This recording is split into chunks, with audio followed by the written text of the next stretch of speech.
Hello everyone. तो linear algebra के last episode में हमने कुछ सारी चीज़ें देखी थी। इस एपिसोड में हम चाहेंगे कि लीनियर अलजेब्रा का जो बाकी बचा हुआ पार्ट है वो सारा कंप्लीट हो जाए। मेनली इम्पॉर्टेंट पार्ट जिससे एग्जामिनेशन में क्वेश्चन पूछे जाते हैं, ताकि हम इसके नेक्स्ट पार्ट्स में हम लीनियर अलजेब्रा के PYQ जो कि प्रीवियसली आज क्वेश्चन है उन सबको अच्छे तरीके से बना सकें। तो चलिए शुरू करते हैं।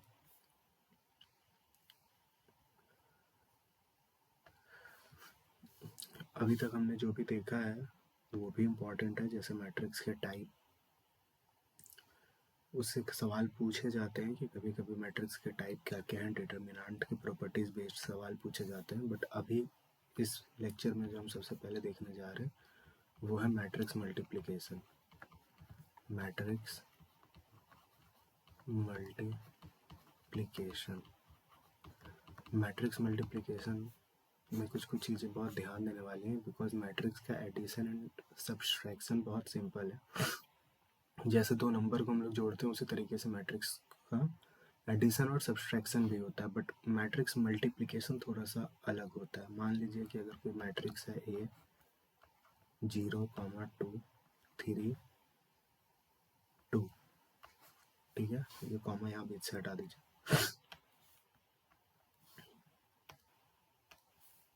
अगर कोई मैट्रिक्स है B 2, सॉरी यार,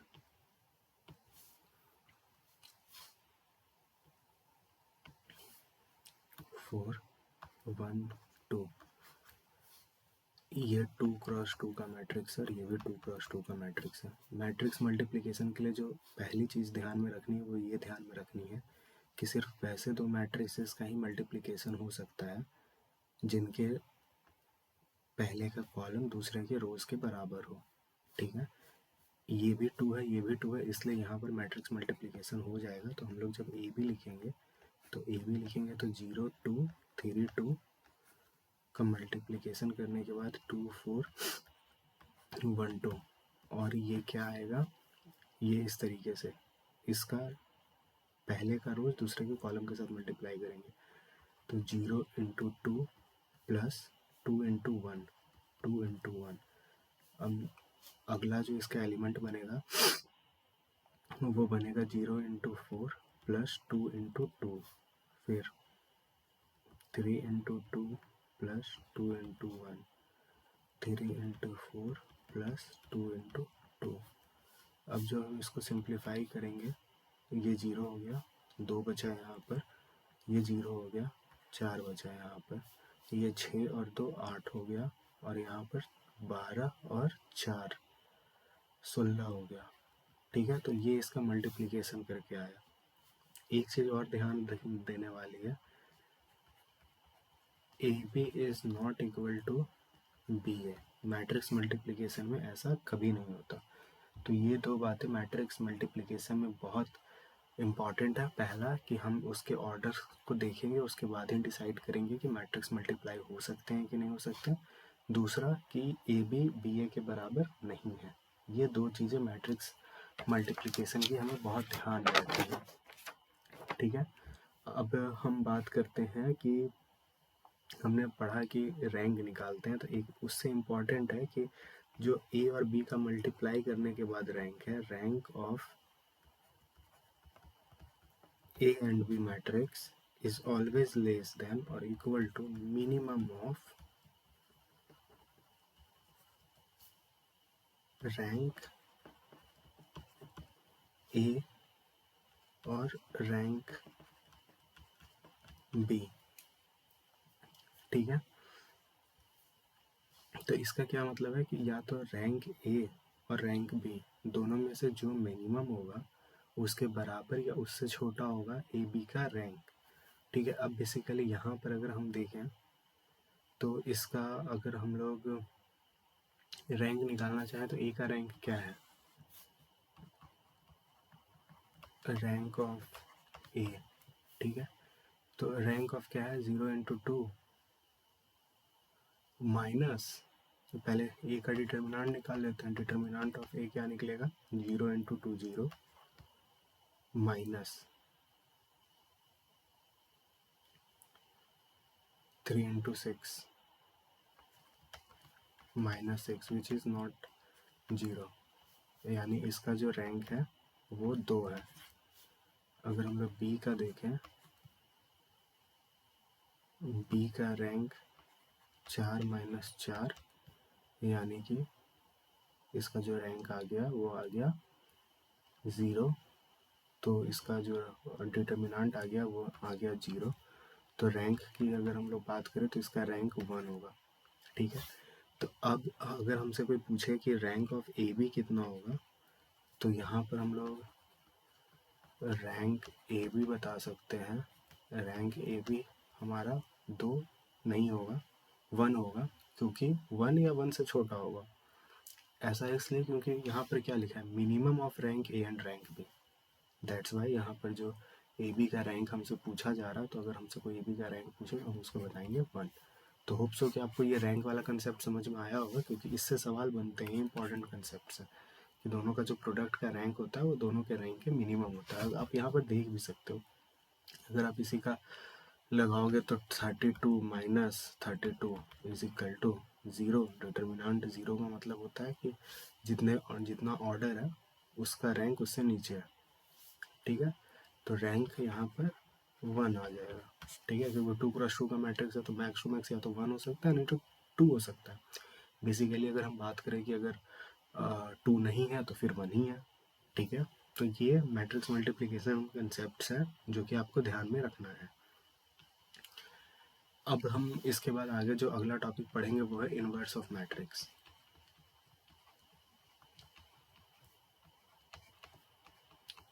इनवर्स ऑफ मैट्रिक्स बहुत इंपॉर्टेंट चैप्टर है, सॉरी बहुत इंपॉर्टेंट टॉपिक है इस चैप्टर का। ठीक है, बेसिकली इनवर्स का क्या मतलब होता है कि हम मान लीजिए कि इस तरीके से कि कोई एक मैट्रिक्स है जिसको किसी वेक्टर के साथ मल्टीप्लाई करने पर हमें एक ट्रांसपोज्ड वेक्टर मिल रहा है। जो हमारा वेक्टर था वो ट्रांसपोज हो रहा है। ठीक है, इनवर्स ये कहता है कि अगर हमें वी वेक्टर को निकालना है तो उस वेक्टर में जो ट्रांसपोज हो रहा है उससे अगर हम इसको मल्टीप्लाई करेंगे, प्री मल्टीप्लाई करेंगे, तो हमें ये जो है यही हमारा इनवर्स ऑफ ए है। इनवर्स ऑफ ए। ठीक है, तो इन सिंपल वर्ड हम लोग क्या कह सकते हैं कि इनवर्स क्या करता है, inverse does reverse transposition. Inverse does reverse transposition.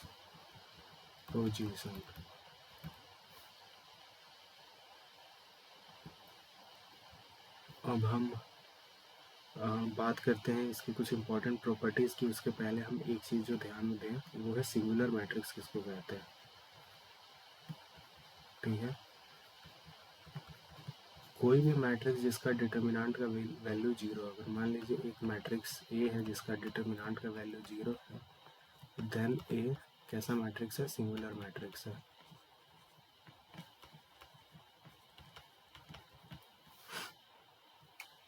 ठीक है, उसके बाद एक मिनट,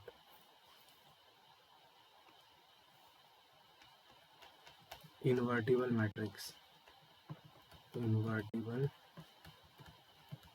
मैट्रिक्स सिंपल भाषा में कोई भी ऐसा मैट्रिक्स जिसका इन्वर्स एग्जिस्ट करे, ठीक है, उसको हम लोग इन्वर्सिबल मैट्रिक्स कहते हैं।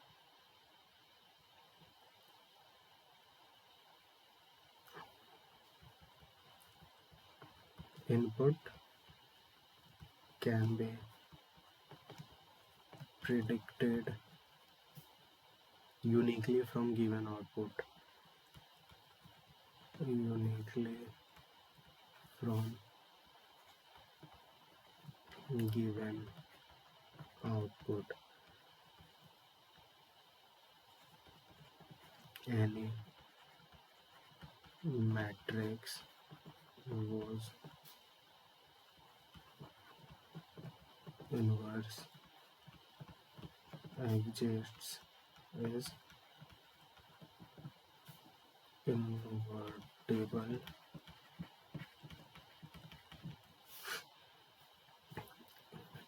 कोई भी मैट्रिक्स जिसका इन्वर्स एग्जिस्ट करता है उसको इन्वर्टिबल मैट्रिक्स कहते हैं। इन्वर्टिबल मैट्रिक्स की जो एक प्रॉपर्टी है वो ये है कि इसकी वैल्यू कभी भी मॉड ए की वैल्यू 0 नहीं होनी चाहिए, ठीक है।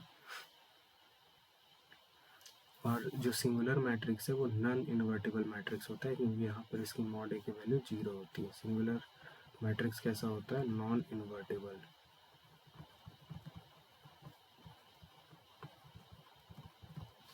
ठीक है, तो ये दो चीज़ें ध्यान में रखने वाली है, मैंने आपको बता दी।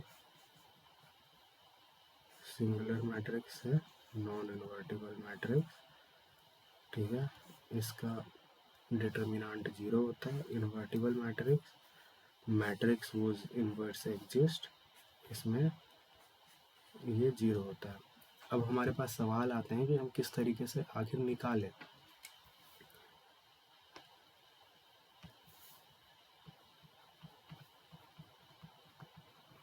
How to calculate inverse of a matrix. आपने प्रीवियस क्लासेस में पढ़ा होगा, मतलब 11th-12th के टाइम, 10th के टाइम, कि एक एलिमेंट्री रो ऑपरेशन कर करके हम लोग मैट्रिक्स निकालते थे। ऐसा मान लेते थे कि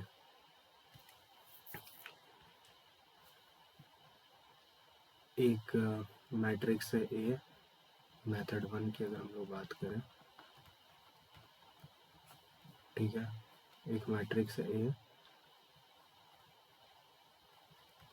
उसमें उसके इन्वर्स को प्री मल्टीप्लाई कर रहे हैं तो आई आ रहा है, ठीक है। ये इस तरीके से हम निकालते थे, ठीक है। अब बेसिकली जब हम लोग को ए इन्वर्स निकालना होता है तो यहाँ पर हम लोग वो मैट्रिक्स लेते हैं और उसमें एलिमेंट्री रो ऑपरेशन करते करते इसको आइडेंटिटी बनाते हैं और ये मेरा बन जाता है लास्ट में। यहाँ पर जो ये आइडेंटिटी से चेंज होते जाता है तो ये यहाँ पर हम लोग ए को आई के फॉर्म में कन्वर्ट करते हैं, तो और ये यहाँ पर इन्वर्स के फॉर्म में बन जाता है by method of elementary, by method of elementary row operation, ठीक है। तो बेसिकली ये थोड़ा सा टाइम टेकिंग होता था। मेथड 2 की अगर हम लोग बात करें तो ये हम लोग बेसिकली एडजॉइंट मैट्रिक्स से निकालते हैं। एडजॉइंट, और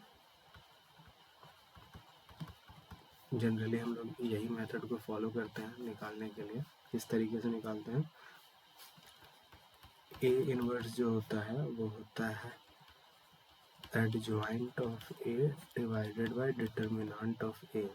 और हम अगर जाने कि सिंगुलर मैट्रिक्स है क्योंकि डिटर्मिनेंट 0 होता है तो इसलिए उसकी ए इनवर्स नहीं निकल सकती, इसलिए उसको हम लोग नॉन इन्वर्टिबल मैट्रिक्स कहते आए हैं। पीछे की स्लाइड में आपको मैंने ये बात रिवाइज करवाई है, ठीक है। तो बेसिकली ये है मैट्रिक्स निकालने का formula, adjoint of A divided by A. अब आपके दिमाग में आ रहा होगा कि एडजॉइंट ऑफ ए क्या है, तो चलिए देख लेते हैं एडजॉइंट ऑफ ए क्या है। एडजॉइंट ऑफ ए है कोफैक्टर ऑफ मैट्रिक्स का ट्रांसपोज, कोफैक्टर ऑफ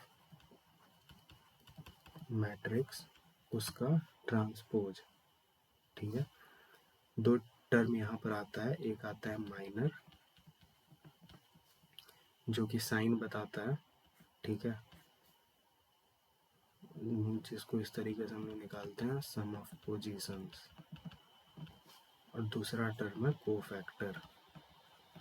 कोफैक्टर। अभी हम लोग जब किसी का निकाल कर बताएंगे तो आपको ज़्यादा बढ़िया से समझ में आएगा। जैसे कि अभी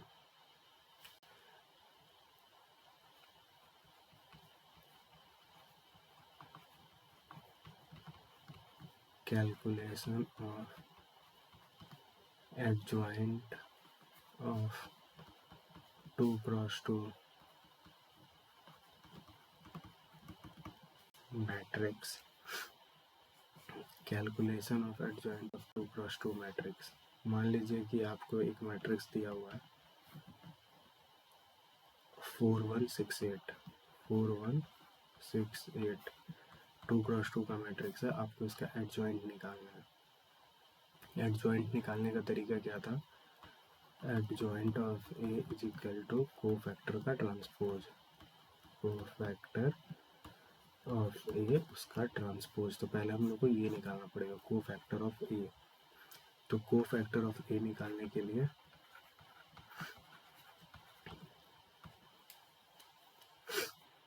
सबसे पहले तो माइनर लगाएंगे। माइनर साइन बताता है -1। यहाँ का पोजीशन क्या क्या है?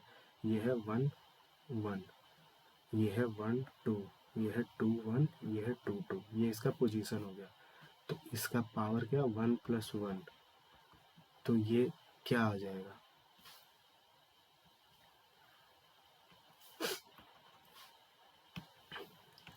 ठीक है।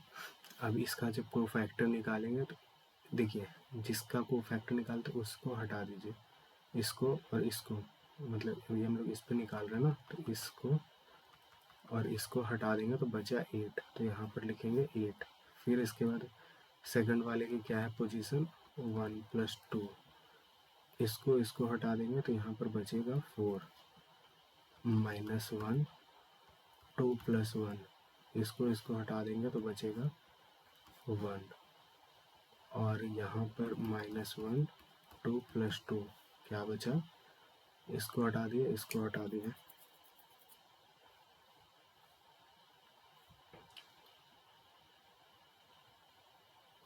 4। यहाँ पर हमने प्रॉब्लम करेगा ना, इसको हटा देंगे, इसको हटा देंगे, यहाँ पर 6 बचेगा। ठीक है। तो अब जो ये कोफैक्टर ऑफ ए मैट्रिक्स बन रहा है वो क्या बन रहा है? इसको सिंप्लीफाई कर लेते हैं। -1 का स्क्वायर 1 हो जाएगा, 8, ये -6, ये -1 और ये 4। ठीक है। तो आप यहाँ पर ये नोटिस कर सकते हैं कि कोफैक्टर ऑफ ए को आप डायरेक्ट भी लिख सकते हैं। डायरेक्ट क्या लिखना है? डायगोनल एलिमेंट को इंटरचेंज कर देना है। ठीक है। और फिर उसके बाद माइनस साइन लगा देना है। ठीक है। ये कोफैक्टर, अब हमको इसका ट्रांसपोज लेना है। कोफैक्टर ऑफ ए का अगर हम लोग को लेना है ट्रांसपोज लेने के लिए क्या होता है कि रोज को कॉलम में इंटरचेंज कर दो। ये आ गया। ठीक है। अब ए इनवर्स की अगर हम बात करें तो एड जॉइंट ऑफ ए, यही मेरा एड जॉइंट ऑफ ए हो गया। एड जॉइंट ऑफ ए और ये मेरा ए, ये आ गया 8 -1 -6 4 और डिवाइडेड बाय, अगर हम लोग मॉड ए की बात करें तो 32 में से 6 जाएगा तो कितना बचेगा? 32 में से 6 जाएगा तो 26। तो ये 1/26 8 -1 -6 4। तो ये इस तरीके से डायरेक्ट, मतलब सेकंड ऑर्डर का हम लोग तो डायरेक्ट ही कर सकते हैं। दोनों को इंटरचेंज करके इन दोनों में माइनस साइन लगा देना है। तो फिर उसके बाद वो हमारा कोफैक्टर का मतलब एड जॉइंट ऑफ ए निकल गया और उसके बाद फिर उसको उसके डिटर्मिनेंट से डिवाइड कर देना है तो ये इसका ए इनवर्स निकल जाएगा। ठीक है। इसी तरीके से अगर हम बात करें calculation of adjoint of A for 3x3 matrix, ठीक है। अगर हम इसकी बात करें तो मान लीजिए कि कोई एक ए मैट्रिक्स है जिसकी वैल्यू कुछ इस तरीके से दी हुई है।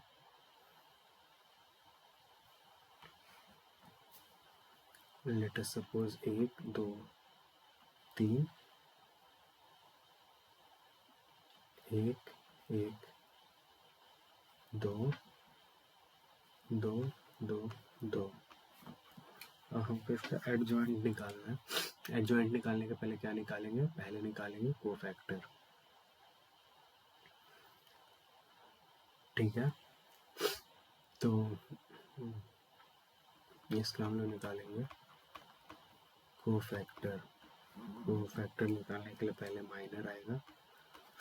ये पोजीशन इसका क्या है? 1 1, मतलब ये स्क्वायर हो जाएगा। इसको करके करेंगे तो ये वाला मैट्रिक्स बचेगा 1 2 2 2। इसको सॉल्व कर लेते हैं। यहीं पर 2 -4 यानी कि -2। अब फिर उसके बाद सेकेंड वाले एलिमेंट पर जाएंगे।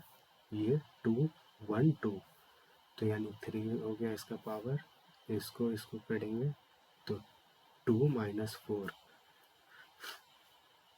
2 -4 सेम -2। अब यहाँ पर देखिए, यहाँ पर इसका अगर हम लोग माइनर की बात करें तो 1 3 है, ऊपर में चला जाएगा पावर में 4,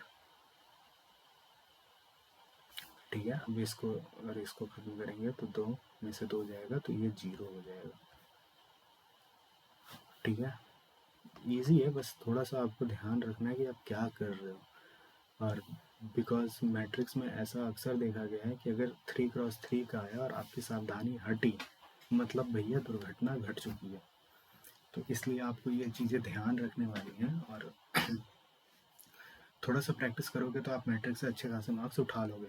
इसमें कोई वो इशू नहीं है। और लगभग हर साल मैट्रिक्स से अच्छे खासे सवाल आते हैं, और बनने वाले सवाल आते हैं। ऐसा नहीं कि बहुत ज़्यादा रफ एंड टफ सवाल आ रहा है, नहीं, बनने वाले सवाल आते हैं। अगर आपके थोड़े से बेसिक्स क्लियर हैं, आपने रिवीजन अच्छा कर रखा है, आपने क्वेश्चन लगा रखे हैं थोड़ा बहुत भी सही, और आपके दिमाग में एटलीस्ट बातें हैं, उन बातों के सहारे से आप सोल्यूशन कर सकते हो, ठीक है। यहाँ का पोजीशन क्या होगा? यहाँ का पोजीशन 2 1 होगा, तो दोनों को जोड़ेंगे तो क्या आएगा? यहाँ पर आएगा 3। अब इसको और इसको हम लोग बंद कर लेंगे। 2 2 ज़ा 4, 4 में से अगर 6 जाएगा तो क्या बचेगा? -2। इसकी पोजीशन क्या होगी? 2 × 2 यानी 4। अब इसको और इसको हटा के 2 में से 6 को माइनस करेंगे तो -4, ठीक है। अब देखते हैं इसकी पोजीशन क्या होगी। इसकी पोजीशन होगी 2 3, यानी कि 1 की पावर में 5 चला जाएगा। जब 1 की पावर में 5 गया और इसको कंप्लीट करेंगे तो 2 -4 करेंगे तो -2। इसकी पोजीशन क्या होगी? 3 4 यानी 4। इसको 2 4 में से 3 जाएगा तो 1 बचेगा। फिर उसके बाद इसकी पोजीशन क्या होगी? 5 होगी। 2 में से जब इसकी पोजीशन गई 5, ठीक है, तो 2 में से 3 गया तो बचा -1। यहाँ वाले को एक बार चेक कर लें क्या? ये, हाँ ठीक है। और ये इसकी पावर गई 6 पर, और 1 में से 2 गया तो ये -1 बचा। अब इसको सिंप्लीफाई करते हैं। इसको सिंप्लीफाई करेंगे तो क्या आएगा? ये तो 1 का स्क्वायर करेंगे तो 1 ही हो जाएगा, तो ये -1 आया। ये -1 इसमें से आएगा और एक -2 है तो 2 हो जाएगा। ये तो भैया 0 हो गया। ये -1 और ये 2 हो गया। ये माइनस खत्म हो जाएगा तो -4 बचा। इसका एक माइनस और ये 2 बचा। ये 1 बचा। ये भी 1 बचा, क्योंकि एक इसका माइनस और एक इसका माइनस, ठीक है। और ये -1 बचा। तो ये आया इसका कोफैक्टर। अब हम लोग को एडजॉइंट निकालने के लिए कोफैक्टर का ट्रांसपोज लेना होता है। एडजॉइंट ऑफ ए क्या है? कोफैक्टर का ट्रांसपोज। कोफैक्टर ऑफ ए का ट्रांसपोज। ट्रांसपोज कैसे लेते हैं? रोज को कॉलम्स में बदल देते हैं, ठीक है। रोज को कॉलम्स में बदलना होगा तो -1 2 0 कहाँ आ जाएगा? आपके कॉलम में आ जाएगा 2 माइनस 4 2 माइनस 4 2 2 माइनस 4 2 और फिर 1 1 माइनस 1। और इसका डिटर्मिनेंट कैसे निकालेंगे? अब 3x3 मैट्रिक्स का डिटर्मिनेंट तो निकालने आना चाहिए, तो डिटर्मिनेंट निकाल लेते हैं हम लोग, कोई दिक्कत नहीं है। सबसे पहले तो वही माइनर को फैक्टर वाला यहाँ पर उसी से आता है। ये जो नंबर आप ऐसे लिख देते हो ना ऊपर में प्लस माइनस प्लस, ये किससे आ रहा है? ये इसी से आ रहा है। अब देखो यहाँ पर प्लस माइनस प्लस, ठीक है। तो 1 को लिखा हमने और ये 2 2 में से 4 गया तो -2, ठीक है, -2। 1 में से -2 गया तो -1 प्लस 3, ठीक है, ये और ये, यानी कि 1 में से फिर 2 गया तो -1। सही किया क्या हमने? डिवाइस कर देख लेते हैं। 2 में से 4 गया -2, ठीक है, 1 में से -2 गया, ठीक है, 1 सेकेंड, इसको हम लोग ख़त्म करेंगे तो 2 में से -3 जा रहा, ठीक है, -1, इसको ख़त्म करेंगे, 1 में से -2 जा रहा है तो -1। अब ये तो -2 प्लस 2 -3 इक्वल टू 0, 0 कहाँ से आ जाएगा, सॉरी, -2 गया ये, तो इसका डिटर्मिनेंट जो आया वो -3 आया। तो हमसे कोई ए इनवर्स पूछेगा तो हम क्या बोलेंगे? -1/3 -1 2 1 2 -4 1 0। यहाँ पर क्या निकाला था हमने? यहाँ निकाला था हमने 1 और -1, ठीक है। तो इस चीज़ पर हमें ध्यान रखनी है।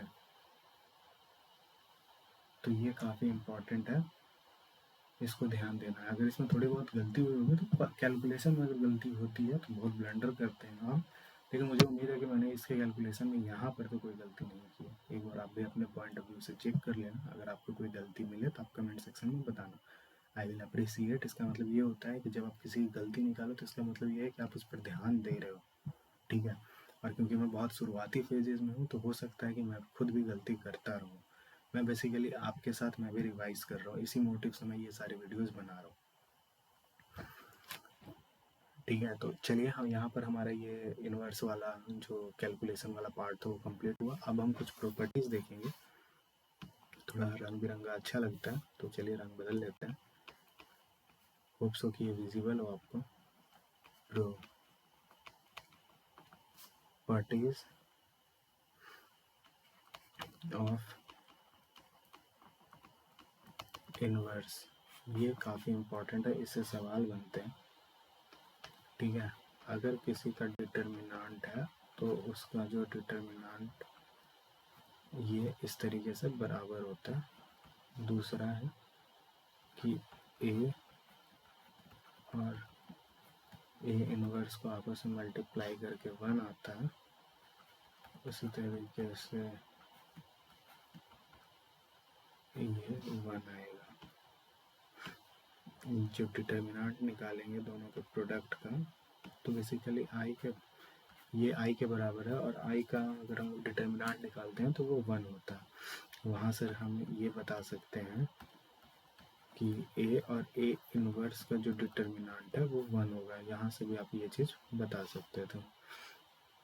तीसरी प्रॉपर्टीज़ क्या है? तीसरी प्रॉपर्टीज़ ये है कि अगर ए और बी दो मैट्रिक्स का मल्टीप्लिकेशन हो रहा है और हमें इसका इन्वर्स निकालना है तो हम इस तरीके से B inverse into A inverse बता सकते हैं, ठीक है। ये मोस्ट इम्पॉर्टेंट प्रॉपर्टी है, बहुत ध्यान में रखने वाली चीज़ है, ठीक है। ये हमेशा ध्यान में रह जाए आपको तो बहुत सही। ट्रांसपोज में भी ऐसा ही होता है। अगली प्रॉपर्टी है, अगर हम लोग ए बी सी के ऊपर इन्वर्स लगा रहे हैं तो इसका ये है कि पहले सी इन्वर्स होगा, फिर बी इन्वर्स होगा और फिर ए इन्वर्स, इस तरीके से ये होगा। तो बेसिकली ये कुछ 3-4 प्रॉपर्टीज़ है इन्वर्स की जो आपको आपके ध्यान में रखनी है। मोस्ट इम्पॉर्टेंट प्रॉपर्टी है ये, इसी से हमने ये भी प्रॉपर्टी लिखी है, ट्रांसपोज में भी यही चीज़ें होती हैं। ठीक है, अब हम लोग आगे बढ़ते हैं। जो अगला हमारा टॉपिक है वो टॉपिक है eigen value and eigen vector. Eigen value and eigen vector.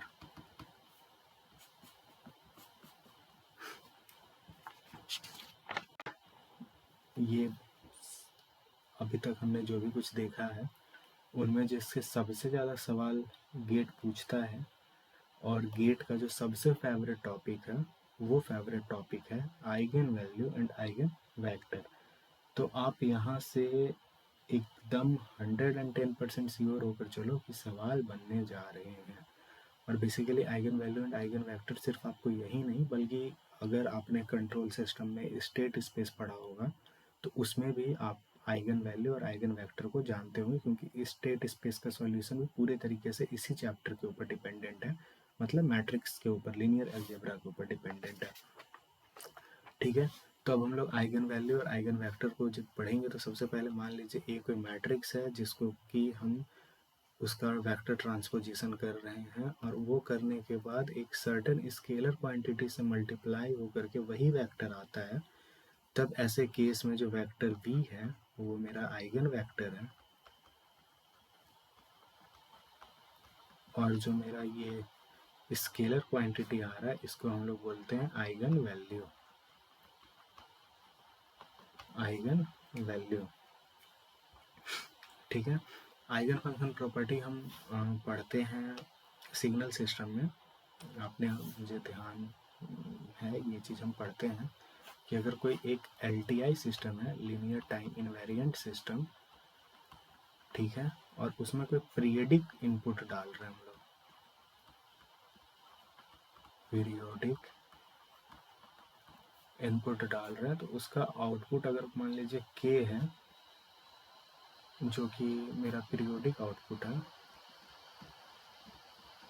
तो उस केस में हम लोग इस तरीके से लिख सकते हैं कि इनपुट को k के टाइम से मल्टीप्लाई कर लें। जैसे कि मान लीजिए e⁻j ओमेगा नॉट t यहाँ पर अप्लाई किया हमने, तो वो क्या बन जाएगा, k e j omega naught t output हो जाएगा इस तरीके से। ठीक है, तो ये क्या है, ये है आइगन वैल्यू फंक्शन प्रॉपर्टी। ये पीरियोडिक इनपुट के लिए बात करता है कि LTI सिस्टम में जाएगा तो इस तरीके से ये यहाँ पर मेरा आइगन वैल्यू बन जाता है। ठीक है, यहाँ पर अब हम लोग बात करते हैं आगे, थोड़ा सा बढ़ते हैं आगे, बढ़ते चलते हैं। यहाँ से a minus lambda I v ये 0 के बराबर होता है। कैसे किया, A V minus lambda V. ठीक है, इस तरीके से इसको इधर लेकर आएंगे तो ये 0 हो जाएगा। ये जो है आपका, इसी को हम लोग नाम देते हैं characteristics equation. Mod of a minus lambda I, mod यानी डिटर्मिनेंट निकाल रहे हैं, इज इक्वल टू 0। ये होता है characteristics equation, characteristic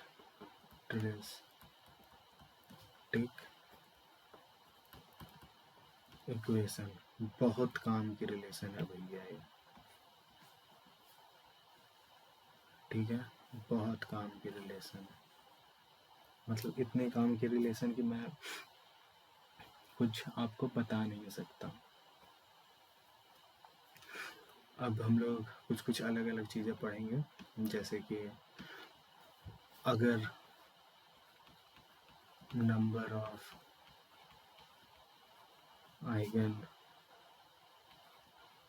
values distinct, जितने number of distinct eigen values रहेंगे उतने ही डिस्टिंक्ट आइगन वेक्टर बनेगा। ये बहुत इंपॉर्टेंट पॉइंट है। अगर मान लीजिए किसी मैट्रिक्स का 1, 2, 3 ये 3 आइगन वैल्यू बन रहा है तो तीनों से रिलेटेड एक आइगन वेक्टर बनेगा। ठीक है, ये पॉइंट काफ़ी इम्पोर्टेंट है।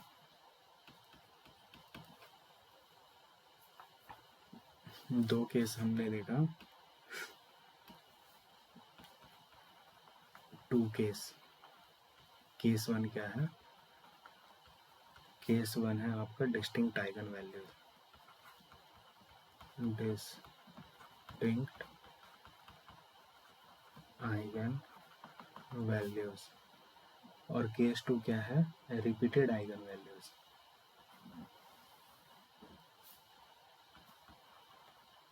केस टू है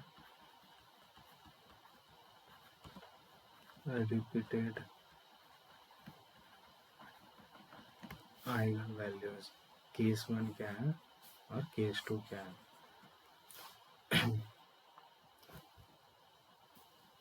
मान लीजिए ए कोई 3x3 का मैट्रिक्स है जिसके 3 डिस्टिंक्ट आइगन वैल्यूज है, λ1, λ2 एंड λ3। तो तीनों के कॉरिस्पॉन्डिंग एक एक आइगन वेक्टर आएगा, v1, v2, v3। ये तीनों के कॉरिस्पॉन्डिंग आएगा और ये लीनियरली इंडिपेंडेंट होंगे, लीनियरली इंडिपेंडेंट होंगे। लीनियरली इंडिपेंडेंट का मतलब है कि v2 में सिर्फ कुछ स्केलर क्वांटिटी मल्टीप्लाई करके हम v3 में नहीं जा सकते हैं। ठीक है, और v1, v2, v3 का डिटर्मिनेंट नॉन जीरो होगा। ये इंपॉर्टेंट पॉइंट है। एक यहाँ पर इंपॉर्टेंट पॉइंट लिख लीजिए, only those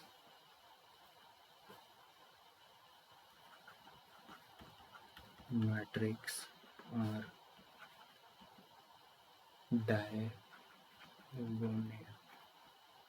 diagonalizable whose distinct eigenvector exist, whose distinct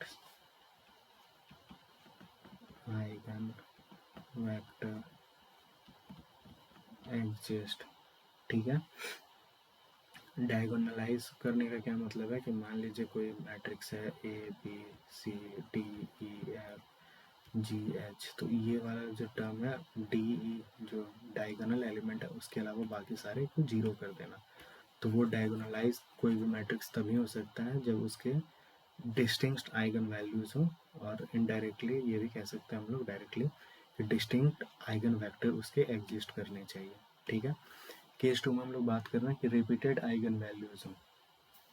repeated eigen values में हम लोग बात कर रहे हैं कि मान लीजिए ए मैट्रिक्स है 3x3 का और उसके कुछ हमारे जब हम आइगन वेक्टर आइगन वैल्यू निकाल रहे हैं तो वो λ1, λ2 और λ2 ये दोनों बराबर आ गए, मतलब λ3 भी λ2 के बराबर आ गया। तो इससे तो एक अलग बनेगा आइगन वेक्टर, लेकिन ये v2 और ये भी v2 बनाएगा, यानी कि ये जो दोनों हैं वो लीनियरली डिपेंडेंट आइगन वेक्टर आ गए, लीनियरली डिपेंडेंट। ठीक है, आइगन वेक्टर। तो उस केस में इसको हम लोग डायगोनलाइज नहीं कर सकते हैं। ठीक है,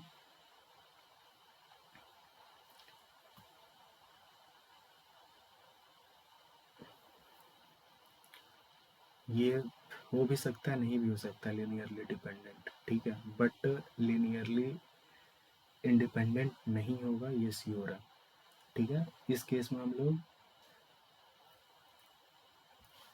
दो केस बनता है यहाँ पर। पहला केस है, केस वन क्या है कि अगर लीनियरली इंडिपेंडेंट आइगन वेक्टर बनता है।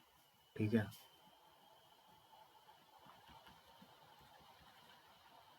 मे और मे नॉट लीनियरली। तो केस वन क्या है कि अगर linearly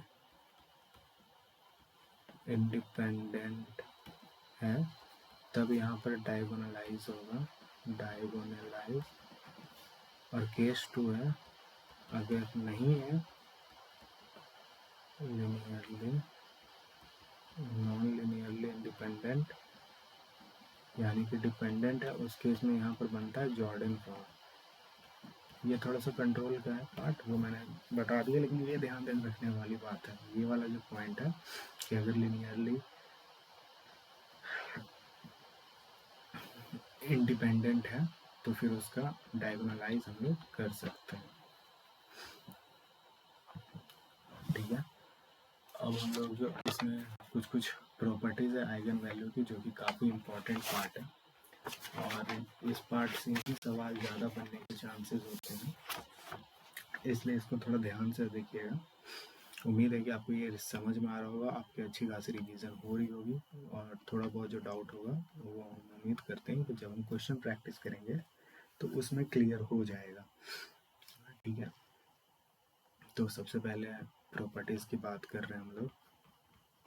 properties of eigen value, eigen value की क्या क्या प्रॉपर्टीज है इसकी बात कर रहे हैं हम लोग। सबसे पहले तो भैया पहली प्रॉपर्टी ये है कि trace of a matrix n cross n is equal to summation of n from 1 to n। ये आई कर लीजिए इसको। अब भैया पूछोगे कि यार ट्रेस तो बताए नहीं कि ट्रेस क्या होता है, तो बताएंगे, वो भी बताएंगे ट्रेस क्या होता है। ये आइगन वैल्यू का सम होता है। ट्रेस क्या होता है? ट्रेस होता है sum of principal diagonal element, sum of principal diagonal element. ठीक है, किसके बराबर होता है? सम ऑफ आइगन वैल्यू के बराबर होता है। ठीक है, ये बहुत इंपॉर्टेंट है, इसको ध्यान रखना। अगली चीज जो ध्यान रखने वाली है वो है determinant of A N cross N. अगर मान लीजिए ए मैट्रिक्स है एन क्रॉस एन ऑर्डर का, और उसका हम डिटर्मिनेंट निकाल रहे हैं, तो वो पाई हम लोग डिनोट करते हैं प्रोडक्ट दिखाने के लिए। कंट्रोल डिजिटल में आपने पढ़ा होगा ना, मेन टर्म मैक्स टर्म किस तरीके से रिप्रेजेंट करते हैं। नहीं भी पढ़ा है तो पढ़ेंगे, क्यों टेंशन ले रहा हो भैया।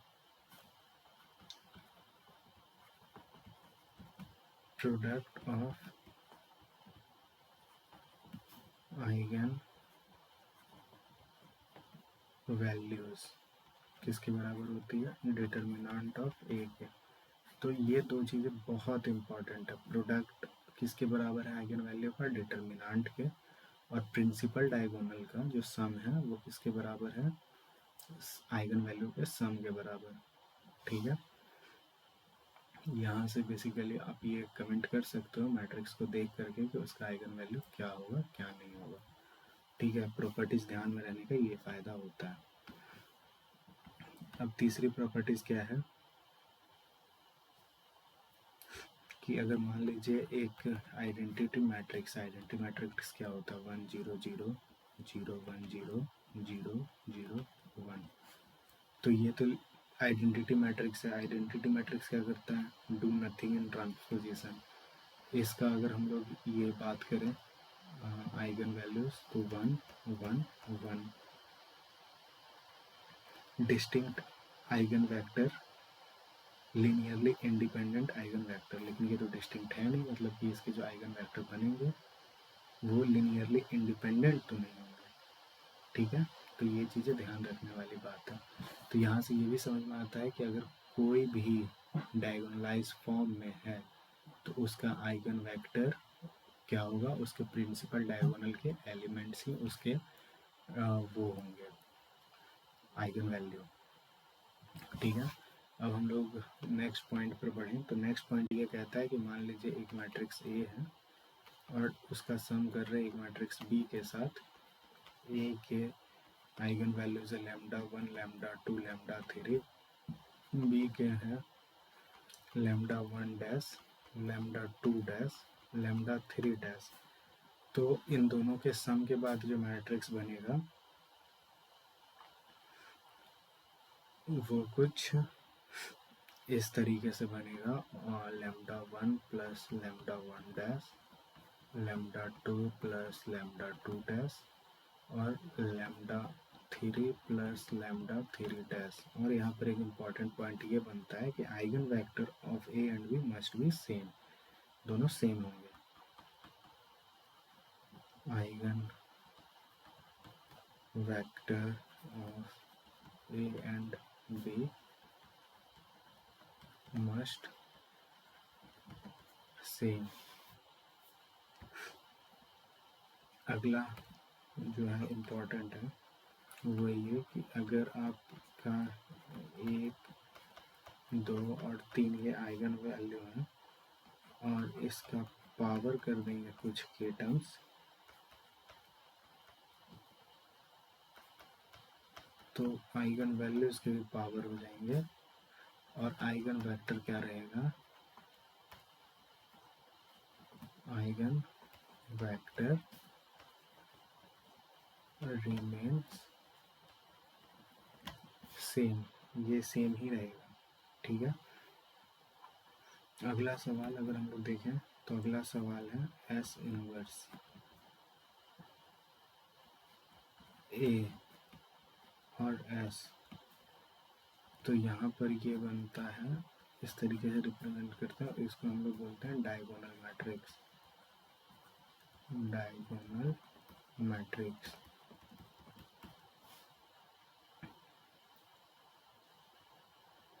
और हम ये जाना कि डायगोनल मैट्रिक्स का जो प्रिंसिपल डायगोनल एलिमेंट होता है वो आइगन वैल्यू होता है।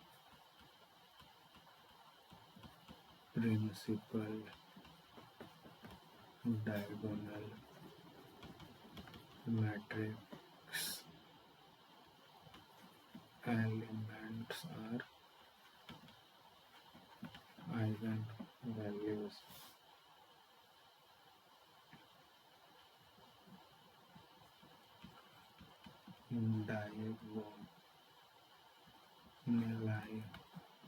Diagonalization is only possible diagonalization तभी possible है when eigen vectors are linearly independent,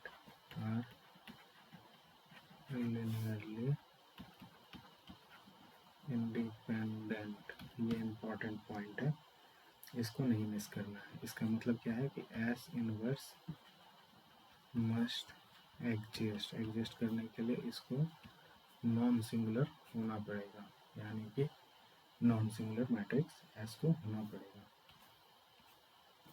ये कुछ आइगन वेक्टर से रिलेटेड प्रॉपर्टीज़ है जो अभी हम लोग डिस्कस कर रहे हैं। अगली प्रॉपर्टीज़ के ऊपर अगर हम लोग बात करें तो अगली प्रॉपर्टीज़ है ऑर्थोगोनल वेक्टर से रिलेटेड, जो कि हमने पहले भी पढ़ा था। ऑर्थोगोनल वेक्टर ये कहता है कि v1 अगर वेक्टर है और v2 है तो ये 0 होंगे, तब हम क्या कह सकते हैं कि v1 and v2 linearly independent है और ऑर्थोगोनल है। v1 and v2 linearly independent plus orthogonal vector है, ऑर्थोगोनल वेक्टर है। ठीक है। A transpose into A is equal to I, ये प्रॉपर्टी है ऑर्थोगोनल मैट्रिक्स की।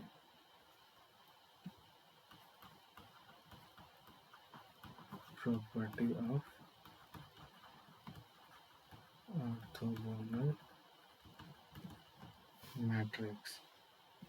ठीक है। 8वें नंबर पर है ए मैट्रिक्स। एस कोई मैट्रिक्स है जिसको ए के डायगोनलाइज के साथ मल्टीप्लाई कर रहे हैं, तो ये बराबर आ रहा है। और ए अगर इसका ट्रांसपोज कर लेंगे तो एस इनवर्स का ट्रांसपोज डायगोनलाइज मैट्रिक्स से सेम रहता है, और एस का ट्रांसपोज यानी ये इसको पी नाम दे दो, इसको पी इनवर्स नाम दे दो। तो eigen value of A and eigen value of A and A transpose same होते हैं, ठीक है। तो ये ध्यान देने वाली बात है।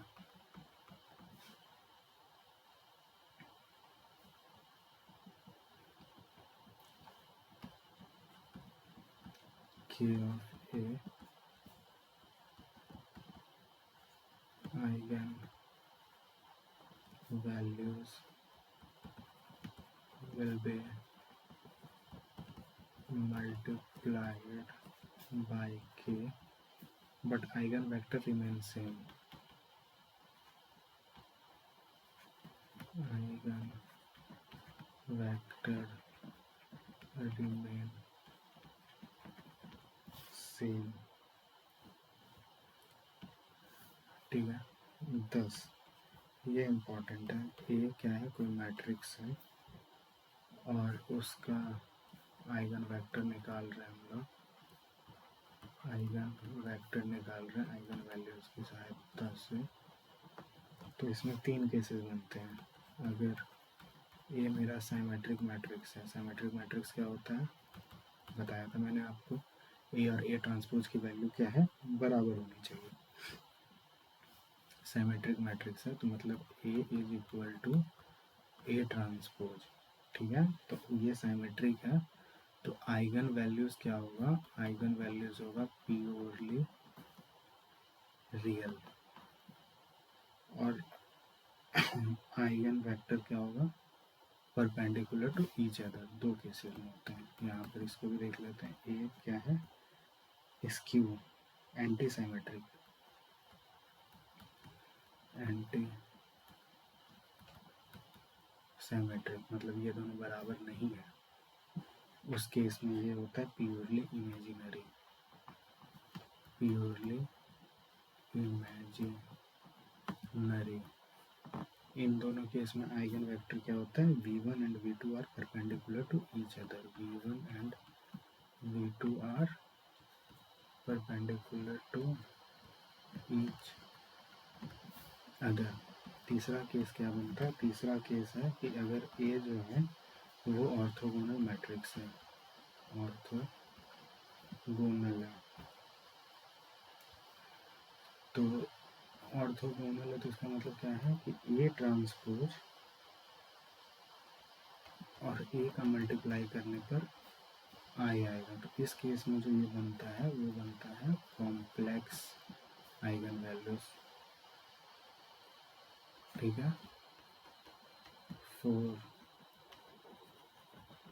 Complex vector take conjugate, for complex vector take conjugate, ठीक है। तो ये सारी चीज़ें हमने पढ़ी हैं, और मल्टीपल आइगन वैल्यूज वाला तो कंसेप्ट हमने देख ही लिया है। फिर भी एक बार अगर हम लोग देखें कि multiple eigen value, repeated eigen value आ रहा है, रिपीटेड आइगन वैल्यू, तो आइगन वेक्टर में भी लीनियरली इंडिपेंडेंट और लीनियरली डिपेंडेंट। आइगन वेक्टर में भी लीनियरली इंडिपेंडेंट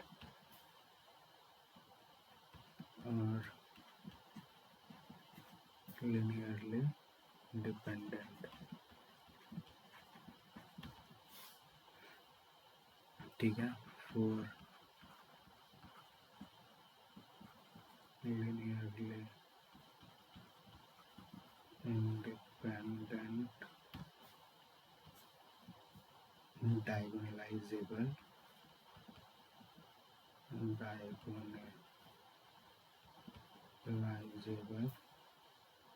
ठीक है, डायगोनल मैट्रिक्स एग्जिस्ट करता है, डायगोनल मैट्रिक्स एग्जिस्ट, और इस केस में for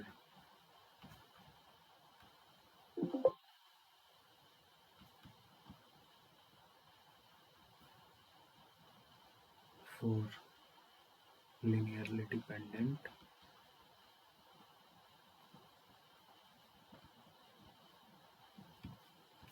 इस केस में क्या होता है, non diagonalisable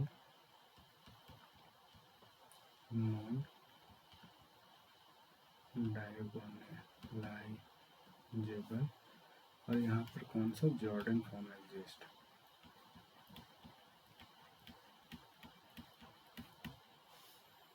Jordan form exist.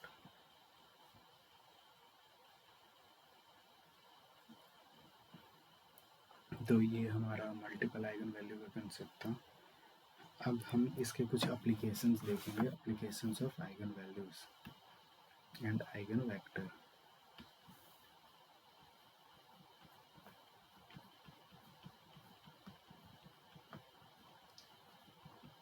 Application of eigen values and eigen vectors. यहाँ से आप मान कर चलो कि एक मार्क्स 100% इस स्लाइड से सिर्फ रहेगा, ठीक है। तो इसमें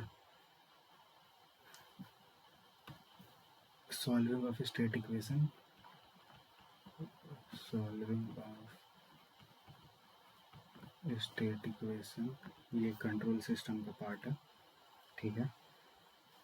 किस तरीके से करते हैं सॉल्विंग ऑफ स्टेट इक्वेशन, मान लीजिए कि x1 x2 है, इसका हम लोग सॉल्यूशन कैसे लिखते हैं, s e to the power delta t s inverse, ठीक है।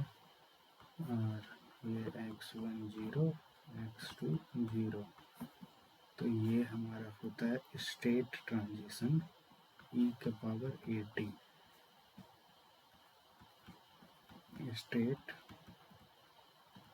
ट्रांजिशन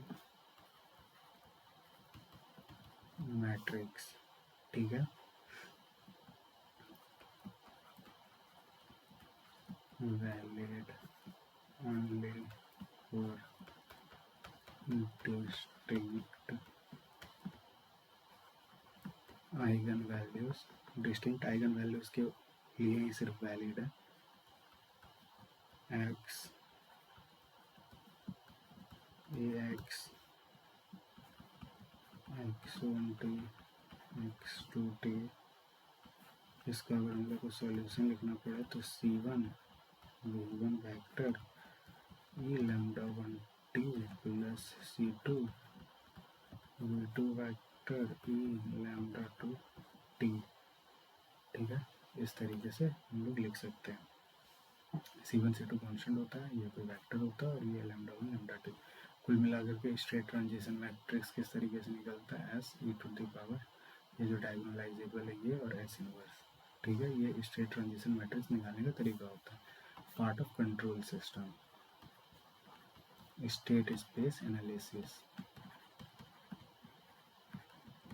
तो आपको ये समझ में आ रहा होगा किस तरीके से हम चीज़ों को इंटर कनेक्ट करके पढ़ सकते हैं, रिवाइज कर सकते हैं। मतलब कि अगर आप जब कंट्रोल सिस्टम में स्टेट स्पेस पढ़ रहे होगे तो उस समय आप मैट्रिक्स रिवाइज करोगे, क्योंकि वो मैट्रिक्स से ही पूरा का पूरा बनता है।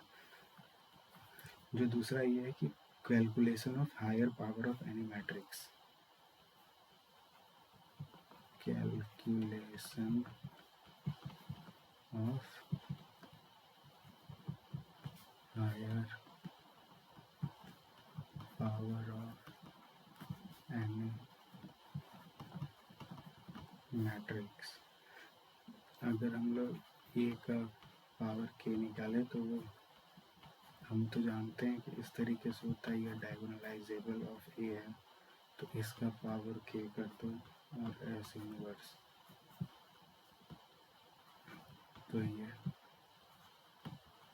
डायगोनल मैट्रिक्स का पावर k कर दो तो वो उसके बराबर हो जाता है। ठीक है, और लास्ट में जो इम्पोर्टेंट है वो है कैले हैमिल्टन थ्योरम। कैले Hamilton theorem most important theorem. ये कहती है कि अगर मैट्रिक्स कोई ए है तो वो अपने मैट्रिक्स के कैरेक्टरिस्टिक्स इक्वेशन को खुद सेटिस्फाई करेगा। Satisfy its own characteristic equation. ठीक है, अब जब अपने कैरेक्टरिस्टिक्स इक्वेशन को खुद सेटिस्फाई करेगा तो इसका मतलब क्या है? इसका मतलब ये है कि जो इसके a माइनस लेमडा आई का डिटर्मिनेंट हम लोग 0 लिखते हैं, ये इसका कैरेक्टरिस्टिक्स इक्वेशन होता है, ये इसको सेटिस्फाई करेगा। अब हमारा इस चैप्टर का जो लास्ट टॉपिक बच रहा है वो क्या है? हमारा इस चैप्टर का जो लास्ट टॉपिक है वो है solution of linear equation. Solution of linear equation, linear equation के सॉल्यूशन।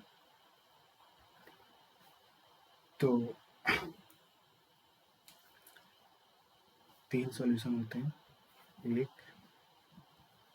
2 3। ठीक है,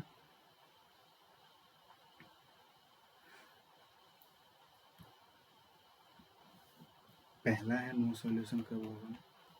किसी भी लीनियर इक्वेशन दिए हुए हैं उसका नो सॉल्यूशन कब होगा। दूसरा है कि यूनिक सॉल्यूशन कब होगा। Unique solution.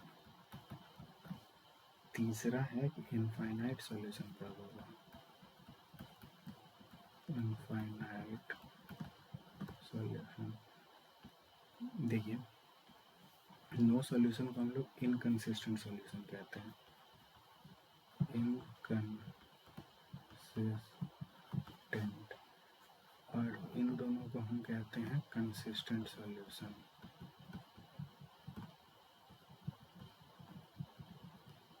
तो नो सॉल्यूशन कब होगा? जब rank of A is less the number of variable.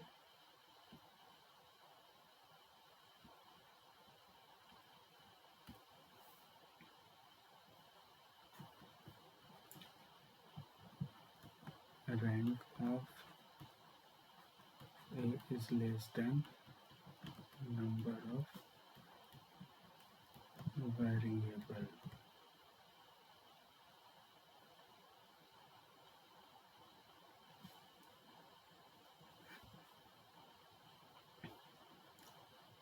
ठीक है, मान लीजिए कि करेंगे इस पर बात, जब क्वेश्चन बनाएंगे तब करेंगे। अभी के लिए अपना ध्यान में रखना है कि जब रैंक निकाले तो वो उसके बराबर हो, और rank of augmented matrix A and B किसके बराबर हो? नंबर ऑफ वेरिएबल के बराबर हो। नंबर ऑफ वेरिएबल के बराबर हो। यूनिक सॉल्यूशन कब होता है?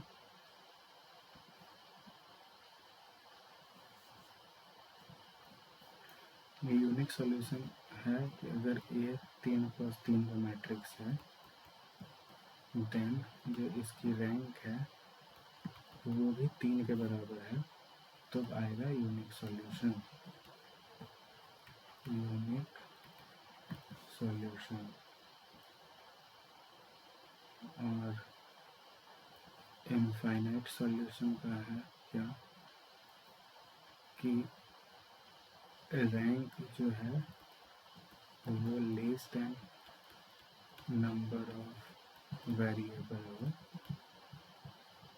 और जो रैंक है आर्ग्यूमेंटेड मैट्रिक्स का वो भी आपका less than number of variable हो। कुल मिलाकर के यहाँ पर इनफाइनाइट सॉल्यूशन उस केस में आता है जब यहाँ पर लीनियरली डिपेंडेंट वेक्टर आते हैं। ठीक है, लीनियरली डिपेंडेंट वेक्टर कहने का मतलब है कि जो दो मैट्रिक्स बना रहे हो उसके अगर दो रो सेम हो जाएंगे, ठीक है, तो उस केस में हमारा ये जो इनफाइनाइट सॉल्यूशन बनने के चांसेस होते हैं। मेनली इनफाइनाइट सॉल्यूशन ही उस केस में बनता है। ठीक है, तो बेसिकली हम इक्वेशन देख करके भी कर सकते हैं, मैट्रिक्स फॉर्म से भी जा सकते हैं, वो हम क्वेश्चन सॉल्व करेंगे तो हम आपको क्वेश्चन सॉल्व करते समय ये चीज़ें ज़्यादा बेहतर तरीके से समझा पाएंगे। ठीक है, अब इसके अलावा इसमें सॉल्यूशन में एक पार्ट और है, वो है ट्रिवियल और non trivial solution. Trivial and non trivial solution, ये शायद नॉन होमोजीनियस होता है आई थिंक, एक बार आप इसको चेक कर लीजिएगा। होमोजीनियस और नॉन होमोजीनियस दो सिस्टम होते हैं। नॉन होमोजीनियस में शायद जीरो नहीं आता, एक बार आप इसको चेक कर लीजिएगा। इसके दो केस बनते हैं, एक तो अगर मान लीजिए एक 3x3 का मैट्रिक्स है और उसकी रैंक 3 है, ठीक है, तो ये यूनिक सॉल्यूशन बनेगा। यूनिक ये किस तरीके के इक्वेशन में बनता है, अगर मान लीजिए ax plus B Y plus C equal to 0, ठीक है, मतलब लास्ट में इक्वल टू के बाद 0 होना चाहिए, तब हम लोग बात करेंगे ट्रिवियल और नॉन ट्रिवियल सॉल्यूशन की। ठीक है, यूनिक सॉल्यूशन, और इसी को हम लोग ट्रिवियल सॉल्यूशन भी कहते हैं। ट्रिवियल सॉल्यूशन, ट्रिवियल सॉल्यूशन क्या है, सब 0। ठीक है, और फिर अगर हम लोग इस तरीके से देखें 3x3 की मैट्रिक्स है और इसकी रैंक 3 से कम है, तो ये हो जाएगी इनफाइनाइट मैनी सॉल्यूशन, और इसको हम लोग बोलेंगे नॉन ट्रिवियल सॉल्यूशन। तो बेसिकली यहाँ पर हमने जितनी भी चीज़ें पढ़ी हैं वो काफ़ी हैं। हाँ, और अगर हम इन चीज़ों को रिवाइज करते रहें, एक बार नहीं, 2 बार नहीं, 3 बार नहीं, जितनी बार हम कर सकें कर लें, और जो मैं आगे क्वेश्चन प्रैक्टिस करवाऊँगा आपको, PYQ जनरली रहेंगे, general PYQ mostly from recent years, क्योंकि ज़्यादा पीछे के सवाल करने से बेहतर है कि रिसेंट ईयर के सवाल करते हैं। तो रिसेंट ईयर के सवाल करेंगे और देखेंगे कि जो हमने रिवाइज करा है थ्योरी, वो थ्योरी हम अप्लाई करके क्वेश्चन सॉल्व कर पा रहे हैं कि नहीं। तब तक के लिए थैंक यू। नेक्स्ट लेक्चर में मुलाकात होगी। अपने दोस्तों के साथ इस वीडियो को ज़रूर शेयर करें जो गेट लिख रहे हैं या फिर जो आगे लिखने वाले हैं जूनियर्स के साथ, और अपने बैचमेट्स के साथ भी शेयर करें। कोई सुझाव हो तो हमें बताएं। अगर आपको इस लेक्चर की PDF चाहिए हो तो कमेंट बॉक्स में कमेंट करें, हम आपको PDF भी प्रोवाइड करेंगे। ठीक है, अगर आपको इसकी PDF चाहिए कि नहीं, मुझको रिवाइज करने के लिए इसकी PDF चाहिए तो आप बताओ मुझको, मैं इसकी PDF भी प्रोवाइड करवाऊँगा आपको। और फिर हम लोग बेसिकली हमारा यही है कि हम मैथ्स को अच्छे से रिवाइज करें, क्योंकि मैथ्स में जो 10 से 13 नंबर के आसपास का सवाल आता है, उसमें से हमारा टारगेट है कि 8 से 10 नंबर हम उठा लें, ताकि ब्रांच पेपर में अगर कहीं पे थोड़ा सा हम पीछे रह जाते हैं तो ये हमको पुश बैक मारे। ठीक है, मेनली टारगेट हम 50-55 के आसपास का नंबर कर रहे हैं। ठीक है, अगर हम वहाँ का टारगेट करके 40-45 तक भी रह जाते हैं तो भी फिर एक अच्छा स्कोर होगा। बाकी स्कोर तो अलग चीज़ है, थोड़ी बहुत अच्छी चीज़ें आप उम्मीद है कि सीख रहे होंगे, रिवाइज कर रहे होंगे। तो ठीक है, थैंक यू। नेक्स्ट वीडियो में मिलेंगे। चैनल को ज़रूर सब्सक्राइब कीजिए और लोगों के साथ शेयर कीजिए। ठीक है।